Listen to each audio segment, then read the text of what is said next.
저도 언제 압수수색을 당할지 몰라서 모처에 이 자료들을 다 숨겨놨을 거 아니에요. 비상계엄이 성공했으면 일종의 군사정권처럼 바뀌어버리잖아요. 예. 그럼 만약에 서버단에서 아무런 이상이 없어요. 근데 이상한 걸 집어넣으면 어떻게 되는 거예요? 조작되는 거죠. 그러면 선거가 조작되면 그 선거로 인해서 당선된 국회의원의 당선이 그렇죠. 무효가 되는 거죠.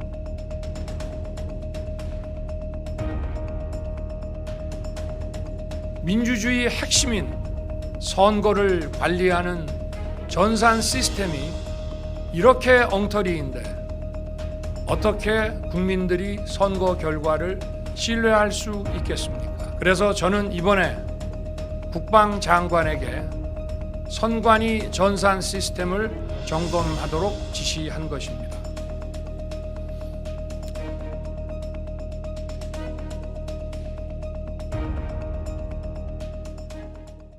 실제 제가 이거를 처음 얘기한 게 입을 연 게 굿모닝 충청을 통해서 비상계엄이 실패하고 그 다음날 새벽에 제가 굿모닝 충청에 인터뷰를 한 거예요. 아, 이러이러한 기류 때문에 제가 그동안 말씀을 안 드렸다. 그러면 그거에 이어서 강하게 추정을 해보면 뭐가 있냐면 명태균 씨 조사 과정에서 도저히 윤석열, 김건희 두 사람이 감당할 수 없는 수준의 무엇인가가 발견이 됐을 확률이 꽤 높겠다라고 제가 추정을 합니다. 그래서 보세요. 어떤 비상계엄을 걸거나 할 때 여러 가지 날씨도 체크하고 뭐 다 할 거 아니에요. 그럼 일기예보 요새 정확도가 굉장히 높죠. 위성으로 체크를 해서. 그러면 그 정도 군에서 체크 안 했겠어요? 김용현 씨 그 정도는 뭐 할 줄 몰랐겠어요? 그런데 그날 보면 우리가 결과적으로 추론하는 거지만 굉장히 엉성하거나 굉장히 준비가 덜 된 상태잖아요. 물론 겁만 주려고 그랬다는 그거는 정말 멍멍이 소리에 가까운 얘기고요. 말도 안 되는 얘기고요. 겁만 주려고 하는데 누가 국민 가슴에 총구를 들이댑니까? 그는 말도 안 되는 실패했으니까 가서 껴 맞추는 헛소리고요. 그래서 더 그거는 국민들이 더 분노하게 되는 맞습니다. 포인트가 되는 거고요. 자기들도 최선을 다한 건데 분명한 건 준비가 분명히 부족한 면이 있었을 거예요. 알았을 거예요, 김용희. 그러면 왜 하필 그날이냐 이거죠. 그렇죠. 이렇게 부족하면 부족하다고 얘기를 했을 수 있고 또 기상이 조금 악화돼서 그날 진눈깨비 같은 게 내렸잖아요. 그러면 헬기가 늦게 뜰 수 있다 이런 거라고 몰랐을까요, 김용희 씨? 알았을 거란 말이에요. 그러면 그날이 디데이가 아니었을 수 있겠죠. 준비는 계속 한 거니까 언젠가는 맞습니다. 디데이가 잡힐 거고 근데 그날은 급작스럽게 이루어졌을 것이다라고 추정을 해보면 급작스러운 게 뭐였을까를 우리가 추정을 해볼 수 있고요. 요건 요 방송에서 제가 처음 말씀드리는데 많은 분들이 간과하고 지나가는 게 있습니다. 지금 방송 보시는 분들 인터넷으로 한번 쳐보세요. 그날 윤석열 대통령이 누구랑 미팅을 했는지 회담을 했는지 키르기즈스탄 대통령하고 했어요. 맞습니다. 키르기즈스탄은 선거 투개표 시스템을 대한민국에서 수출을 했을 거예요. 맞습니다. 그건 제가 대통령 수석 청년위원장을 할 때 그때 중앙선관위에서 수출을 했고 왜 제가 그 내용을 아느냐면 너무 이제 상대적으로 우리보다 이제 못 사는 나라였고 인건비 같은 게 낮다 보니까 당시 LG CNS 이런 데서 개발한 그 어떤 고급 인력들이 가지를 않는 거예요. 왜냐하면 가서 설치까지는 할 수 있는데 유지 보수하고 매년 써야 될 거 아니에요. 그러다 보니까 저한테 당시에 이 청와대 이제 요청해서 연락이 온 게 뭐냐면 젊은 인력, 그러니까 시니어급이 아니어도 주니어급이라도 그 해외 근무를 할 사람을 우리 청년위에서 해서 추천을 해달라라는 부탁을 받은 적이 있어요. 그런데 이제 그래서 대한민국에서 이 서버나 시스템을 수출했다는 게 한 가지가 있고요. 두 번째, 지금 방송 보시는 분들 인터넷 키르기스탄 선거 부정 검색해 보세요. 약 4년 전쯤에 3년 전 그쯤에 키르기스탄에서 선거 부정으로 선거 무효를 선언한 적이 있어요. 이 부분을 지금 주목하지 않아요. 선거 무효를 선언했던 나라입니다. 한번 검색해 보세요. 그러면 그 선거 무효에 대한 일종의 노하우 같은 얘기가 있었을지 모르죠. 알 수 없죠. 그 내용은. 그 내용은 제가 뭐 회담 내용을 알 수는 없지만 왜 하필 그날 그런 나라의 대통령과 한담을 하고 그 이후에 저녁 시간 지나서 이렇게 됐을까? 굉장히 그것도 미스터리 중에 하나입니다. 그날 공교롭게도 저희가 이제 신유한 교수님하고 방송을 하려고 한 날이었습니다. 오후 2시에요. 근데 서울의 소리가 오전에 경찰이 갑자기 들이닥쳐가지고 압수수색을 했는데 서울의 소리에서 가져간 건 몇 개 안 됩니다. 근데 사실 굉장히 많이 가져간 자료들이 뭐냐면 최재형 목사님이 가지고 있었던 자료들을 대거 수집해 갔거든요. 근데 그 안에는 최재형 목사님이 김건희 여사에 대해서 개인적으로 취재한 내용들이 상당히 많았다고 합니다. 네. 근데 그 내용들을 가져갔고요. 네. 그리고 명태균 게이트 진상조사 단장인 뭐 민주당의 서영교 의원이 이제 얘기를 했는데 이 날짜가 그 서영교 의원도 그 얘기를 했습니다. 명태균이 이 얘기를 했단 말이에요. 내가 들어가면 한 달 만에 정권이 무너지겠지. 검찰이 나를 잡아 넣으면 뭐 아마 한 달이면 하야 할 걸. 이 얘기를 했다는 거예요. 그렇죠. 그 예. 얘기는 많이 나와 있었죠. 네. 근데 이게 지금 황금폰을 변호인을 통해 가지고 황금폰을 뭐 민주당에 준다든가 아니면 다른 뭐 제3의 기관에 준다든가 언론에 준다든가 이런 얘기가 지금 계속 나왔잖아요. 그래서 우리가 이 비상계엄 때문에 너무 국민들이 다 놀래서 잠시 명태균 씨를 지금 잊고 있어요. 아마 그 전날 그 명태균 씨랑 가장 가깝다고 하는 장땡땡 경남 도의원 하던 분이 조사를 받았죠. 네. 그분이 명태균 씨 거 폰을 맡아 갖고 있을 확률이 가장 높다라고 지금 기자들이 추정하고 있죠. 맞습니다. 예. 도의원 하던 분. 그러면 그분 조사에서 뭔가가 상상도 못하는 얘기가 나왔을 가능성이 꽤 있고 이건 추정이죠. 이 부분은. 그게 아니더라도 지금 이제 모두가 감추고자 하는 게 가장 아킬레스 건일 거 아니에요. 네. 공통 지점이 가장 그게 큰 아킬레스 건이니까 감추려고 할 거 아니에요. 그게 뭐냐면 2022년 5월 10날 이후 취임식 한 이후에 어떤 직접적인 대화들이잖아요. 아직까지 5월 10날 이후 취임식 이후 거를 명태균이나 윤석열, 명태균, 김건희 이런 식으로 오픈된 건 없어요. 네. 5월 9일까지 거. 내가 김영선 주라 했는데 그거 당이 말이 많네. 뭐 나오는 그거는 5월 9일이에요. 취임식 맞습니다. 전날. 예. 자, 취임식 이후 거는 바로 직접적으로 국정농단으로 직결이 되는 부분이죠. 그렇죠. 네. 그러면 지금 그때 당시도 당대표였고 그해 8월까지인가 당대표를 했던 이준석 대표도 그 뒤에 녹취를 오픈한 적이 없어요. 대부분 지금 나오고 있는 녹취는 뭐예요? 후보 시절 때. 후보 시절 때 것과 그다음에 강혜경 씨가 오픈하는 것 이런 것들이에요. 예. 그런데 강혜경 씨 오픈하는 건 아쉽게도 어쨌든 직접적 증거는 아니잖아요. 한 달 건너서 예, 들은 간접적인 얘기죠. 증거가 되는 거잖아요. 일종의. 그리고 3자들이 뭐 간접적으로 얘기하는 것들이 나오고 있어요. 그런데 지금 PC를 포렌식해서 카톡이나 이런 대화 내용을 다 찾았다는 거잖아요. 예. 저는 다 찾았다고 봅니다.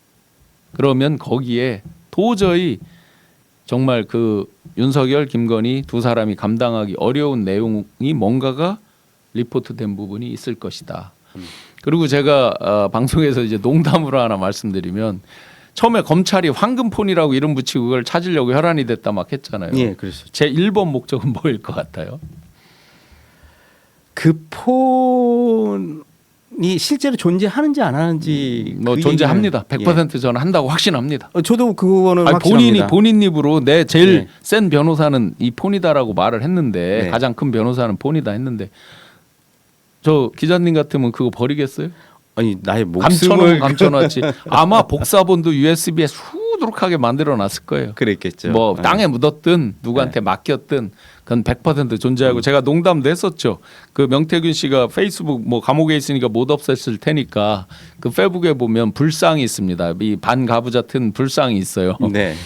그 불상 밑에를 찾아보라고 제가 농담을 한 적이 있어요. 멀리 감추지 않는다 사람이. 네. 보통 뭐 집에 어디 뭐 이렇게 뭐 화장실 위에 뭐 어디 화분 이런 데 감추다 다 들킨다고 하던데 아마 이 사람도 세상 사는 요령으로 이제까지 성장해 온 사람이기 때문에 굉장히 그런 요령이 발달했을 것이다. 그런데 검찰은 그럼 왜 그렇게 황금폰에 혈안이 됐을까? 저는 제가 농담이라고 전제를 했습니다. 네. 명태균 씨가 약간 허세는 떨죠. 물론 명태균 씨 말은 지금까지 전부 다 팩트에서 출발해요. 맞습니다. 100%. 예. 거기에 허풍과 자기 힘을 드러내기 위한 이 과장은 있을지언정 출발은 다 팩트입니다. 그리고 결과도 다 팩트였어요. 이 면에서 오세훈, 홍준표, 추경호 이런 분들 뭐 20개 나오고 뭐 이런 분들 다 긴장해야 되는 이유가 있는 거죠. 거기서 명태균이 이런 얘기를 하죠. 뭐 창원지검도 뭐 내가 뭐 이렇게 해서 원하는 사람이 왔고 뭐 무슨 경남 경찰청장도 뭐 우리가 뭐 좌지우지할 수 이런 이유로 얘기를 하죠. 네네. 심지어 뭐 선관위원장도 막 이렇게 하듯이. 자, 황금폰에서요. 만약에 지검장이 명태균 씨한테 굽신굽신하는 대화 내용이 나오면 어떻게 됩니까? 자, 이분들이 명태균, 윤석열, 명태균, 김건희 거에 1번 관심이겠습니까? 그게 더 관심이겠습니까? 검찰은 크게 관심 있죠. 검찰은 조직 논리입니다. 지금 네. 여러분들이 똑똑히 보셨죠. 막상 비상계엄 실패하고 이판이 되니까 태세 전화를 해서 지금 급하게 어떻게 합니까? 검찰이 지금 칼을 겨루고 마치 있잖아요. 자기들이 정의의 사도인 양 칼끝을 바로 겨누고 뭐를 영장을 청구 안 해, 만해 뭐 요란 바가지를 떨죠. 맞아. 근데 그동안은 그럼 왜 이렇게 겁냈습니까? 그동안 왜 이렇게 무서워했습니까? 그렇습니다. 그래서 제가 하도 정말 서글픈 마음과 씁쓸한 마음으로 제가 농담 드렸습니다. 포인트가 다르다. 그런데 다르든 아니든 간에 그런 속에서 PC에서 복원된 거 또 황금폰에서 있던 내용을 말을 했을 수도 있겠죠. 그래서 아마 그게 협박이 됐을 수도 있습니다.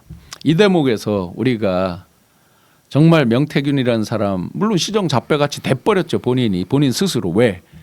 이 판국이 됐는데도 자기 살기 위해서 자기 뭐 가족을 딸을 어떻게 하고 이런 얘기를 합니다. 물론 가족 애를 좋게 볼 수는 있죠. 당연히. 그거는 민간 사인으로서. 그런데 국기가 문란이 되고 온 나라가 뒤벼지는 이거의 단초를 분명히 제공한 면이 있죠. 그게 몇 있습니다. 퍼센트인지 간에. 네. 그러면 이쯤 되면 최소한의 본인이 양심이 있고 뭐 본인이 이렇게 말했잖아요. 대역죄인이라고 했죠. 누구에 대한 대역죄인이요? 이런 게 쓸개 빠진 본질적 가치, 철학이 없는 놈들의 특징이에요. 누구에 대한 대역죄인이요? 그 사람이 쓴 건 윤석열, 김건희에 대한 대역죄인으로 쓴 거죠. 그 내용을 보면. 네. 국민은 어디가 있습니까? 국민은 어디가 있습니까? 바로 이 점이에요. 지금이라도 이렇게 말을 했죠. 부끄러운 애비가 되고 싶지는 않다라고 그랬죠. 이미 당신 부끄러워졌습니다. 다 까세요. 그게 안 부끄러운 길이에요. 지금이라도 참여하는 게. 맞습니다. 지금 이렇게 굉장히 된 상황에 중요한 단초를 제공했을 것이다가 제 확신입니다.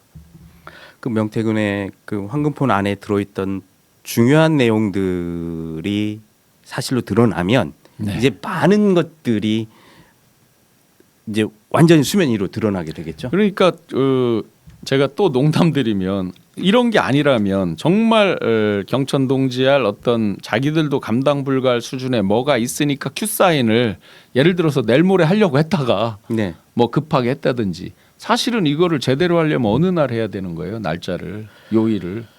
그날이 무슨 요일이었어요? 화요일이었죠. 화요일이었죠. 예. 이런 걸 제대로 하려면 저 같으면 예를 들어서 제가 이런 걸 그렸다. 만약에 미친놈처럼 막 해서 도상훈련을 했다. 그럼 무슨 요일 날 하겠냐고요. 사람들이 제일 편하게 뻗어 있는 쉬는 뭐 해야죠. 도저히 이게 긴급 소집했을 때 잘 못 오는 뭐 이런 네. 거를 본인이 상정할 거 아니에요. 사람들이 가장 편안하게 쉬고 있고 누워 있는 네. 그런 쉬는 날을 상정할 거 아니에요. 그러면 토요일 아니면 일요일이죠. 그렇죠. 국회에서 모이기도 가장 어렵고 특히나 다 대부분 지역구 활동하잖아요. 주말에. 그렇습니다. 그런 날을 택일해야 되는 거 아니에요? 만약에 조금이라도 계산을 해본다면. 그런데 급박하게 갑자기 준비도 덜 된 것 같은 상태에서 버튼을 눌렀다. 그럴 만한 동기가 있었겠죠. 그리고 아까 왜 중앙선관위에 난입해서 서버를 갖고 오고 이런 거는 네. 그날에도 난입해서 가져올 수 있는 거고 다른 날에도 난입해 가져올 수 있는 거예요. 그거는 훈련을 많이 한 것 같아요. 그럼요. 네. 근데 그거를 꼭 그날만 급하게 준비되지 않은 상태에 할 이유는 없는 거예요. 네. 그렇다고 보면 그리고 그날 국회를 뭐 봉쇄를 해서 그날 난입해야 되는 국회 상태가 있던 건 아니에요. 특별하게 대단하게. 맞습니다. 왜냐하면 뭐, 그날이 표결일도 아니었거든요. 예. 맞잖아요. 그리고 뭐 국민들이 뭐 데모하는 날 보통 토요일이 저녁에 많이 모이잖아요. 네, 밤에 네. 윤석열 퇴진. 네, 네. 근데 그런 것도 아니었단 말이에요. 그런다 그리고 또 예를 들어 낮술을 심하게 먹어서 뭐 그날 갑자기 뭐 성격적으로 뭐 욱해서 했다 이런 것도 아니에요. 보면 뭐 낮술은 드셨는지 모르겠는데 어쨌든 담화 발표할 때는 뭐 네. 취한 상태는 아니었으니까 그렇게 본다 그러면 본인들이 감당하기 굉장히 어려운 뭔가가 긴급 보고 상태 이런 것들이 있었을 것이다. 그것은 머지않아 곧 나온다라고 보여집니다. 사실 이제 계엄을 하려고 했으면은 충분한 분위기를 조성을 하려고 했었고 네. 그 중에 하나가 이제 북풍이잖아요. 네, 네. 북한에다가 무인기도 보냈고 예. 그리고 오물풍선 올랐을 때 뭐 조준사격 해라라고 했는데 네. 그게 다 실패했잖아요. 네, 네. 사실은 분위기가 안 만들어졌단 말이에요. 네. 그리고 예를 들어서 날짜를 그럼 다시 택일해서 자기들이 우물풍선에 쏠 수도 있겠죠. 어느 부대인가를 시켜서 자기네들 친한 뭐 예를 들어 여인영 씨 같은 그런 부대들을 뭐를 해서 그래서 말을 안 듣는 부대면 그래 너는 하지 마. 네, 네. 내 친위 부대 너네들만 해. 이렇게 할 수도 그럴지도 있죠. 모르죠. 네. 왜냐하면 우물풍선은 어느 부대만 날라오는 건 아니니까 그렇죠. 다 날라가고 그래서 이런 농담이 생기는 겁니다. 혹시 어느 도사가 그날 태기를 받아줬냐 이런 농담까지도 참 정말 우픈 현실입니다. 아무튼 저희 국민한테는 불행인지 다행인지 모르겠지만 지금 원격교회 지금 계엄이 선포되면서 그게 실패로 돌아갔단 말이에요. 저희 예. 국민한테는 천만다행 아닙니까 이게? 뭐 정말 불행 중 다행이긴 한데 원천적으로 없어야 되는 일이 생긴 거니까 맞습니다. 정말 다행이라고 하기에도 참 너무나 다행하게도. 그쵸. 가슴이 참담하게 무너져 내리는데요. 제가 평소에 이제 그 윤석열이라는 사람의 어떤 심리적 기저를 보면서 충분히 이 사람이 이런 욱하는 일로 뭐를 저지를 수도 있다. 제가 즉흥성에 대해서는 많은 사례를 말씀드렸어요. 병사 네. 월급 200만 원 이런 거 나올 때 보면 네네. 그게 단순한 정책이지만 그 나오는 과정과 결과 이런 것들을 보면 금방 그 사람의 심리 상태를 우리가 볼 수 있는 거잖아요. 그러면 그거는 국가 예산을 크게 5조 이상 수반하는 5조 2천억이나 수반하는 일이었기 때문에 굉장히 면밀히 따지고 여러 전문가들이 공청회 비슷하게도 하고 뭐 여러 가지를 한 다음에 결정해야 되는 일도 하루아침에 그냥 어젯밤에 술 먹다 술자리에 나온 얘기를 듣고 그냥 아침에 실행할 수도 있는 이런 이제 성격이고 그런 것들이 많이 체질화돼서 왔던 사람이기 때문에 제가 그만둘 때 찾아뵀던 분들한테 분명히 강력히 말씀드린 게 있어요. 이러다가 또 탄핵 갑니다. 제가 박근혜 탄핵의 트라우마를 안고 굉장히 매사 제가 신중하게 또는 비판적 시각에서 봐서 남들보다 좀 더 민감도가 높을 수는 있어요. 그건 제 개인적 트라우마이기 때문에 다른 사람이 요만큼 느낄 때 제가 이만큼 느낄지는 모르죠. 그러나 분명히 이러이러한 행태에 대해서 아무도 막지 못하고 2022년 2월 7일 날 대선을 딱 한 달 앞둔 거죠. 3월 9일이 대선이었으니까 중앙일보와 인터뷰가 있었어요. 그 인터뷰에 어떤 대목이 나오냐면 정치 보복, 문재인 정권에 대한 정치 보복. 지금도 기사 한번 검색해 보세요. 그대로 나옵니다. 그래서 그걸 새벽에 보고 다들 난리가 났죠. 야 이러면 한 3에서 5% 빠질 수도 있는데 한 달 남겨놓고 3에서 5%는 엄청 치명적입니다. 그럼요. 회복 불가능하죠. 빠지기는 한순간인데 이걸 올리는 건 엄청나게 또 어렵기 때문에 참모진들이 난리가 난 거죠. 그래서 이거 직원 들여야 된다. 굉장히 직원 들여야 된다. 했어요. 네. 그래서 원탁 회의실에서 이제 회의를 하고 직원 들일 타임이 됐어요. 어땠을까요, 결과는? 난리가 났겠죠. 다 딴짓 하는 거예요. 왜 딴짓을 할까요? 직원 했을 때 벌써 다 답을 알아요. 이걸 예를 들어 제가 네. 후보님 이렇게 해서 이거 진짜 이 용어를 이런 식으로 또 이 뉘앙스를 이런 식으로 인터뷰한 거 맞으세요? 그러면 어떻게 답을 하겠어요, 보통은? 그래 그게 뭐가 잘못됐냐? 이거 혹시 뭐 굉장히 득표에 뭐 마이너스 되는 거 있냐? 그럼 뭘 어떻게 바꿔야 되나? 그렇죠. 보통은 그렇게 듣는 게 이거죠. 일반적이죠. 다 이미 답을 알아요. 왜? 뭐 잘못됐어? 그때 충원을 해도 안 듣는군요. 오히려 충원한 사람이 뭐라고 그 다음에 누가 당했겠네요. 뭐라고 하겠어요? 네. 뭐 욕설도 나오고 이게 그랬다고. 뻔히 여러 차례 반복적 과정을 통해서 정말 나쁜 쪽의 학습 효과가 다 있기 때문에 다 이런 식인 거예요. 제가 그런 모습들을 보면서 네. 정말 답답하고 아마 앞으로도 취임을 하면 더 하겠지. 왜냐하면 후보 때들은 후보는 대통령이 아니잖아요. 그렇죠. 가능성만 있을 뿐이지. 그런데 당선이 됐어요. 그러면 훨씬 더 더하면 더했지 덜하지는 않겠구나. 또 한 가지 이분이 굉장히 관료 출신을 좋아하잖아요. 제가 이제 2024년, 2025년도에 이제 대통령 직속 청년위원장을 했는데 당시에 추경호 지금 이제 원내대표하다 이번에 내란에 동조한 저기가 돼버린 거죠. 네. 이 그걸로 의심을 받으면서 지금 이제 뭘로 이렇게 올라가 있잖아요. 그분이 비서관 하다가 이제 올라와서 차관하고 아마 기재부 이제 장관 겸 부총리 이렇게 이제 나중에 올라가게 됐고 지금 경제부총리하는 최상목 부총리가 제가 위원장 장관급 할 때 비서관을 하셨어요. 비서실장 하시던 그 이관섭 비서실장도 그 당시 비서관이었습니다. 산자부 장관하던 박문규 장관도 당시에 비서관이었습니다. 조기용 지금 복지부 장관 저랑 같이 같은 사무실에서 근무를 했어요. 후보 당시에도. 지금 제가 관료 출신 분들을 욕하는 게 아니라 이분들은 진보 정권이든 보수 정권이든 전문가로서 일을 해온 분들이에요. 그러다 보니 어떤 정무적인 또는 정치적인 상황에 대해서 직언은 확실히 잘 안 되죠. 상대적으로. 그렇죠. 그냥 일에 대해서 전문가로 오는 부분들이에요. 자, 윤석열이라는 사람이 왜 그렇게 관료들을 좋아했을까? 토 안 달고 특별하게 전문가적으로 일에 대해서 다를 리 방해되는 거 없으면 가는 게 그분들의 기본적으로 온 부분이잖아요. 공무원들은 기본적으로 그게 잘못됐, 네. 그러니까 소위 말하는 늘공들이 잘못됐다 이런 뜻이 아니고 네. 기본적으로 그러면 그런 부분은 저같이 외부에서 충당된 저는 이제 기업에 있었고 회장실 사장하고 뭐 이런 커리어를 갖고 전문가로서 이제 발탁이 됐는데 저같이 정무적으로 외부에서 발탁된 사람들이 더 그런 충원도 하고 직원도 해야 될 거 아니에요. 그렇죠. 네. 머릿속에 그려지는 그런 걸 할 만한 사람 또는 그런 캐릭터를 한번 보세요. 예를 들어 지금 실세라고 이렇게 했던 분들.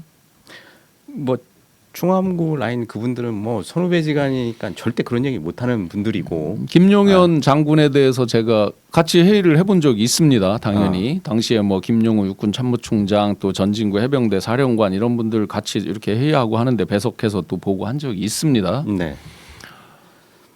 그때도 김용현 장군이 핵심이었어요.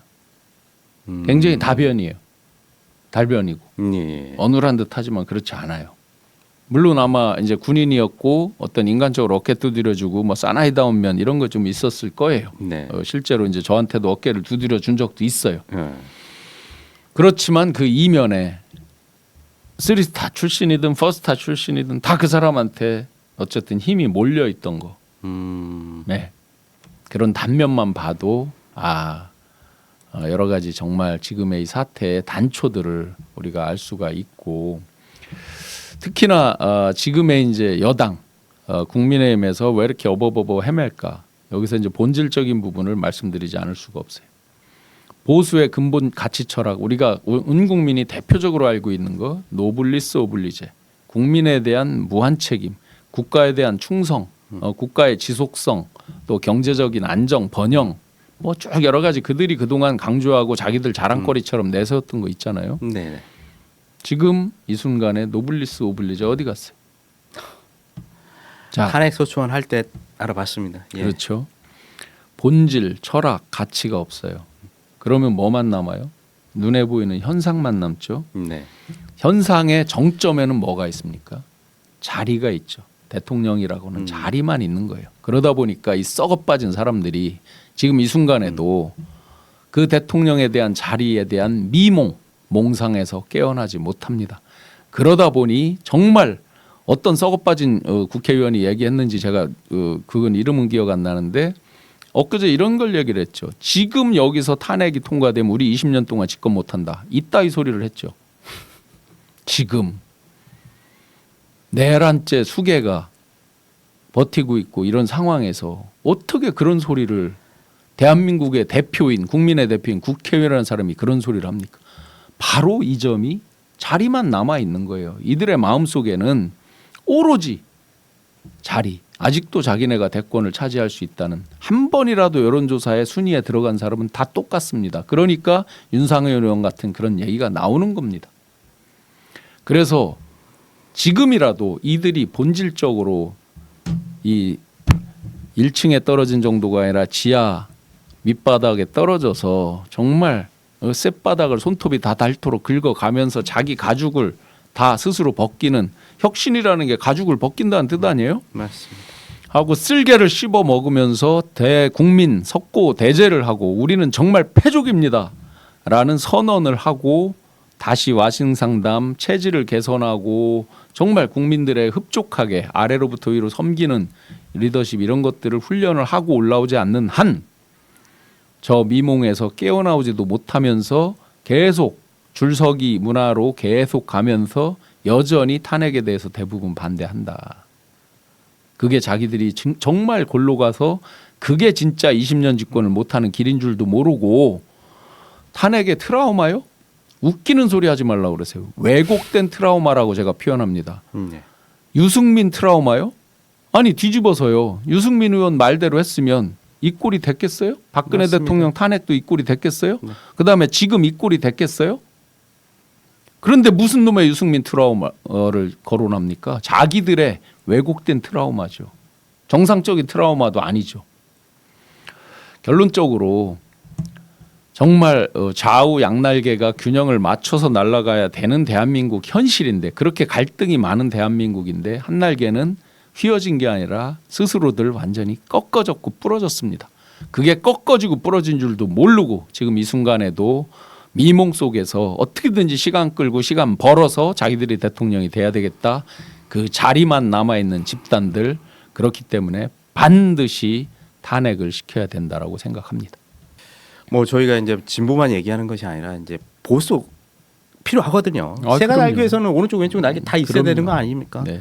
근데 정말 이런 보수 참 참담합니다. 네. 오직 했으면은 지금 경상도에 있는 우리 국민들이 그 난리를 피겠습니까? 네. 예, 뭐 어떤 특정 지역뿐만 아니라 지금 이제 세대도 다 마찬가지죠. 사실은 이들이 또 간과한 게 있어요. 그렇게 현상만 쫓는 사람들이다 보니까요. 네. 자, 비상개업이라는 단어는 우리나라 지금 MZ 세대 정도나 그 트라우마를 잘 모르지 예를 그때 애기였던 어느 정도 그래도 유치원이라도 다녔고 이렇게 네. 했던 사람들은 다 트라우마로 있어요. 벌써 45년 지났죠. 네. 그러니까 대체로 지금 40, 50, 60, 70이 다 트라우마예요. 그리고 한 30들도 여러 얘기는 들었고 영화도 많이 봤어요. 서울의 봄도 봤고 다 봤어요. 네. 그래서 사실상 전 국민에 대한 트라우마를 다 본인들이 자극을 했을 때 과연 감당 가능하냐 이거 안 따져본 거죠. 거꾸로요. 거꾸로 자기들이 이렇게 이제 그 이쪽 일반 국민들의 트라우마는 그건데 본인들은 탄핵의 트라우마를 얘기를 해요. 본인들은 그러면 탄핵의 트라우마 자기들만 있어요? 민주당은 없어요? 중도적인 국민은 더 커요. 탄핵에 맞습니다. 대한 트라우마도 그게 무슨 아름다운 일이라서 지금 수많은 MZ 세대 포함해서 수많은 국민들이 이 추위에 국회의사당 앞에 가서 밤을 새면서 벌벌 떨면서 다리 아프면서 시위를 하겠어요? 누가 좋아서 합니까? 무슨 놈의 자기들 탄핵의 트라우마? 그러면 이거 감당할 수 있었어요? 두 가지를 다 양측을 다 감당 못하는 거예요. 비상계엄이라는 단어에 대한 것도 감당을 못하고요. 네. 탄핵에 대한 그 무게감도 감당을 못하는 세력이에요. 한동훈 씨 질서 있는 태진요? 예, 그런 단어가 어떻게 나오는지 참. 아니 자기 당도 하나 정리를 못하는데 어떻게 이 비상 난국 국가를 자기가 정리를 한다는 거예요. 지금 자기 당도 정리를 못해서 네가라는 표현을 쓰잖아요. 전직 대표가 홍준표 그러니까요. 시장이 네가 뭔데라고 쓰잖아요. 그 자기 당도 하나 장악 못하는 사람이 무슨 놈의 대한민국 이 비상 난국을 장악한다고 하는 거예요. 아니 윤석열 대통령 만나기 전과 후가 확 바뀌었어요 태도가. 그러니까 그 사람도 딱 하나예요 정답이 자리예요 자리. 네. 더군다나 그 사람은 남들보다 이게 대권 후보를 우리가 흔히 말로 비유하잖아요. 네. 말은요 조련사도 있고 마주도 있고 배팅하는 사람도 있고 막 있잖아요 기수도 있고 이미 이 사람이 말로써 많이 온 거예요. 배팅하는 사람도 있고 그 처가를 포함해서 펀드레이징하는 사람도 있었겠죠 누군가. 네네. 기수도 있고 막 있는 거 옆에서 부추기는 세력들이 있잖아요. 백을 못 하는 거예요. 이게 미몽이라는 거예요, 제가. 그러면 제가 하나 거꾸로 여쭤봅시다. 검찰 정권의 치부를 비상계엄이라는 걸로 우리가 아주 활용점정 거꾸로 찍듯이 찍었어요. 검찰의 폐해를 이렇게 보고 났는데 온 국민이 또 검찰 정권 쉽게 내줄 것 같다고 생각하시는 거예요? 한번 여쭤봅시다, 정말로. 절대 다시는 검찰 출신 대통령 아마 원치 않을 겁니다. 저랑 진짜 제가 농담처럼 밤새 백지 상태로 무한 토론 다 해도 괜찮아요. 자기가 대통령이 돼야 하는 필연성 한 3가지 정도만이라도 제가 납득할 정도로 얘기해 준다면 제가 인정하겠습니다. 저는 오늘 신유환 교수님하고 그 캠프 시절에 있었던 부정선거대책 관리대책 이거 보면서 윤석열 그 당시 이제 후보였죠. 검찰총장까지 하고 검찰에 오랫동안 있었던 분이 이제 정치인으로 간 나온 분이잖아요. 네. 그분이 이걸 보고 무슨 생각을 했을까라는 게 유추가 됩니다. 네. 이거를- 5년 정권이 겁도 없다고 맨날 얘기했잖아요. 이제 2년 반밖에 안 된 정권이 겁도 없이 감히 비상계엄을 하다니. 이러니 국민은 안중에도 없고 자기 네. 자리에만 보위하려고 하고 그거를 검찰이 항상 하던 게 있잖아요. 그림 그려놓고 뭐 하듯이. 네. 당분간 바뀌지 않아요. 네. 쉽지 않습니다. 그리고 저희가 더 힘을 내야 되는 이유가 있어요. 제가 말씀드렸잖아요. 시간만 벌고 요령으로 집권해봤기 때문에 요령으로 또 버틸 수 있다고 생각해요. 보세요. 처절하게 자기 혁신을 하고 체질 개선을 해서 국민들께 정말 읍소를 하면서 표를 주세요 해서 됐어야 되는데 네. 갑자기 대릴사위인 윤석열이라는 사람을 들여서 쉽게 후보가 됐어요. 맞습니다. 그리고 쉽게 당선도 된 셈이에요. 상대적으로 2017, 18, 19년 개 XX 소 XX 감히 우리 박근혜님을 하면서 대검 앞에 근조화환이 줄 아래비를 섰었죠. 그게 어떻게 하루아침에 축하환으로 바뀝니까? 요령이죠. 그 요령으로 대릴사위를 드리는데도 이랬습니다. 대릴사위를 드리려면 어떻게 되겠어요? 일종의 이제 씨바지를 하기 위해서 대릴사위를 드리는 거 아니에요. 옛날 네. 기준으로. 그러면 이 사람이 정말 일도 잘하는지 낫질 삽질은 잘하는지 쟁기질은 잘하는지 소는 잘 모는지 잘 키우는지 여러 가지를 보고 대릴사위를 드릴까 말까를 고민해야 되는 거잖아요. 그런데 갑자기 소슬대문을 박차고 옵니다. 내가 이 집 적자요 아들이요. 왜? 이준석이라는 당시 당대표가 네. 어디 뭐 외부에 가 있을 때 지방 내려갔을 때 네. 자기가 셀프 입당하잖아요. 네. 소슬대문을 발로 박차고 들어와서 내가 이 집 적자요. 그때 당신이 적자가 아니라 대릴사위다라고 말한 사람이 있었어요? 이준석이 있었죠. 아니 이준석 대표 그렇죠. 뭐 그 정도? 다들 그냥 박수치고 환영하고 심지어 쌍수를 들고 가서 바로 거기에 줄 서서 나중에 121명인가가 명단이 이렇게 저 인터넷에 돌아다니고 했죠. 네. 의원하고 저 지역위원장들 당협위원장들 중에서 자 그랬는데 한 6개월도 못 지나서 보니까 어땠습니까? 이 대릴사위를 드린 부모 마음에서는 피눈물이 납니다. 새벽같이 일어나서 낫도 갈고 삽도 챙기고 쟁기질도 챙겨서 낫질해야 되고 잡초 뽑아야 되고 쟁기질 소 염을 주고 소 몰고 가서 밭 갈고 해야 되는데 나달갱이 곡식도 잘 못 갖고 오전부터 막걸리 먹고 그늘나무 밑에서 뒹굴러 국정이 어떻게 되는지 논밭이 어떻게 되는지 관심 없어. 소는 누가 키우고 곡식은 누가 키웁니까? 응? 그리고 대릴사위 드린 부모들이 뭐라 그러면 잘 못 알아들어요. 바이든 날리면 막 헷갈려. 잘 못 알아들어요. 제가 지금 와서 말씀드리는 건데 우리 신유환 교수님 거기 있을 때 엄청 고생했을 것 같아요. 정책지원실장이잖아요. 네. 정책을 잘 모르시더라고요, 그분이. 분야가 굉장히 많잖아요. 네. 저도 정책 전문가라고는 하지만 네. 정말 겸손하게 겸허하게 돌아보면 저는 경제통이란 말이에요. 주로 실물 경제 위주로 해서 거시경제, 미시경제, 경제를 주로 했지. 제가 아니할 말로 문화예술 체육을 제가 알면 얼마를 알아요? 보건복지 분야를 알면 얼마나 알아요? 그때 코로나 당시에 이제 이것저것 스터디해서 뭐 전문 용어 조금 네. 외우고 뭐 억지로 꾸겨놓고 단기 속성 과외받아서 그냥 아는 척하고 뭐 이런 거잖아요. 그러면 하물며 후보는 어떻게 해야 되냔 말이에요. 언제든지 기자들이 질문하면 그래도 기본적인 증문즉답은 할 정도까지는 트레이닝이 맞습니다. 돼야 되는 거잖아요. 근데 아까 말씀드렸잖아요. 오전부터 막걸리 먹고 그늘나무 밑에 띵가띵가 하는데 언제 공부합니까? 남의 말 듣지도 않고 1시간 얘기하면 50분 혼자 얘기하는데 언제 공부합니까? 그리고 토론회 할 때 그렇죠. 상대방에 대해서 부정선거 얘기나 하고. 이런 난맥상은 이미 예정되어 있었고 제가 더 서글픈 거를 시청자 여러분들께 말씀드리겠습니다. 떠나올 때 제가 그렇게 강한 그 지적을 하고 참담함을 얘기했지만 많은 사람들은 저를 비아냥거렸습니다. 특히 유력 언론인들도 굉장히 비아냥거렸습니다. 대표적인 비아냥, 너는 줄 서는 걸 좀 잘 배워 라는 거였습니다. 그래요. 그런 거 잘 못 배웠습니다. 제가 민간기업 출신인데도 훨씬 더 플렉서블하게 소위 우리 더 잘할 수도 있는데 네. 썩은 고기 먹기 싫었습니다. 그래서 그날부로 사표 내고 4월 초에 제가 사표를 내고 아예 정치를 안 하겠다고 떠났던 거예요. 경제 방송만 하고 있었습니다. 제가 그때 고백하고 드렸던 재선 의원께서 전화를 주셨습니다. 네가 그때 떠날 때 도저히 이해를 못했다.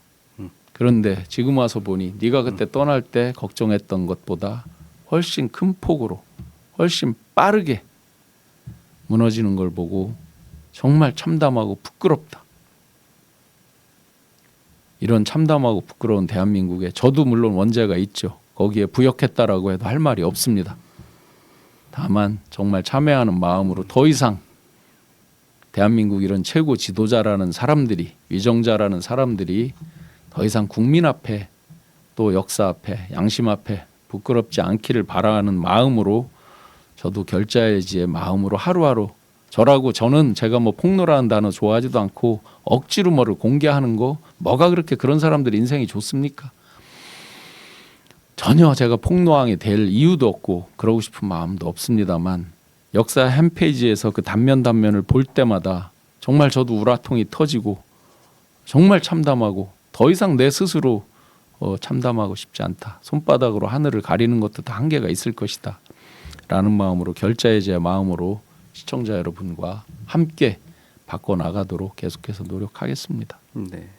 윤석열 정부에서 뭐 잘못이 있었을 때마다 신용환 교수님은 과거 캠프에 있었던 그 자료들을 다시 뒤집어 보면서 그 당시에 이런 일이 있었으니 지금의 이런 결과가 있었구나라고 많은 걸 이제 지적을 해줘서 저희들이 상당히 도움을 많이 받고 있습니다.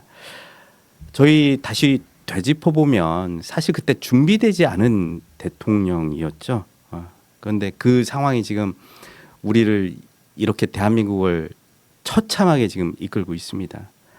심지어 국민을 향해서 총까지 겨눴습니다. 그런데 아직도 대통령이고 국군 통수권을 유지하고 있다는 거 얼마나 끔찍한 일입니까? 하루아침에 대한민국이 나락으로 떨어졌습니다.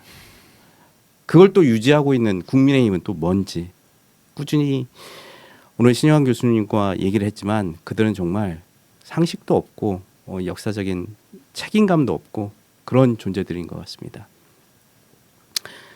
하지만 어떻겠습니까? 대한민국은 그래도 가야 되잖아요. 네, 그럼요. 예.